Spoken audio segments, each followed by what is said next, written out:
पांडवों ने स्वप्न में देखा कलयुग का भविष्य, एक अद्भुत स्वप्न जो सत्य से भी गहरा था। स्थान बद्रीनाथ के पास हिमालय की तलहटी।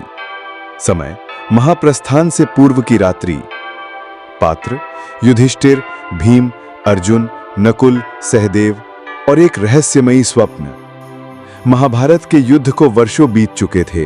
पांडवों ने राजपाट त्याग कर हिमालय की ओर प्रस्थान कर दिया था। वे सत्य, तप और मोक्ष की खोज में थे। एक रात जब हिमालय की ठंडी हवाओं में शांति बिखरी हुई थी, पांडव अग्नि के चारों ओर ध्यान कर रहे थे, तभी पांचों को एक साथ गहरी नींद आ गई। पर यह कोई साधारण नींद नहीं थी। यह स्वप्न नहीं, भविष्य की यात्रा थी। स्वप्न आरंभ होता है। युधिष्ठिर का स्वप्न। युधिष्ठिर ने देखा एक विशाल शहर जहां ऊंची ऊंची इमारतें थीं, लेकिन इंसानों के दिल छोटे हो गए थे। धर्म को व्यापार बना दिया गया था, न्याय बिक रहा था और झूठ को पुरस्कार मिल रहा था। वृद्ध माँ बाप को सड़क पर छोड़ दिया गया था। युधिष्ठिर का हृदय कांप गया। वे चिल्लाए, यह कैसा युग है जहां धर्म की कोई कीमत नहीं। एक आवाज आई, यह कलयुग है धर्मराज, यहां दिखावा ही सत्य बन चुका है। भीम का स्वप्न। भीम ने देखा एक शक्तिशाली युवा मोबाइल में झुका बैठा है। उसके चारों ओर भूखे लोग हैं, लेकिन उसे फर्क नहीं। शरीर ताकतवर, लेकिन मन दुर्बल। लोग जिम में शरीर बनाते हैं, पर माँ बाप का बोझ उठाने से डरते हैं। भीम गरजे, ताकत केवल शरीर में नहीं होती, हिम्मत तो सेवा में है। उत्तर मिला, कलयुग में सेवा नहीं, सेल्फी होती है भीमसेन। अर्जुन का स्वप्न। अर्जुन ने देखा लाखों युवा कंप्यूटर स्क्रीन पर युद्ध खेल रहे हैं, पर असली जिंदगी में पराजित हैं।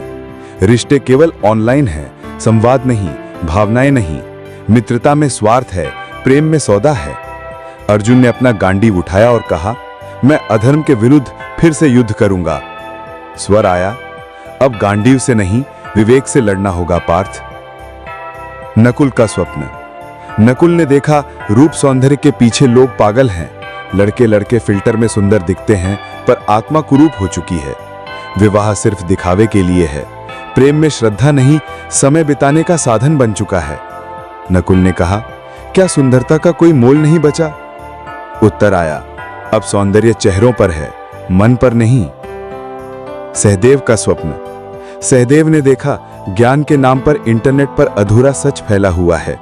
गुरु बनना एक प्रोफेशन बन गया है। बच्चे माँ बाप से नहीं, मोबाइल से सीखते हैं। सहदेव ने कहा, सत्य कहाँ है, ज्ञान कहाँ है? उत्तर मिला, कलयुग में ज्ञान तर्क नहीं, ट्रेंड बन चुका है। स्वप्न का अंत।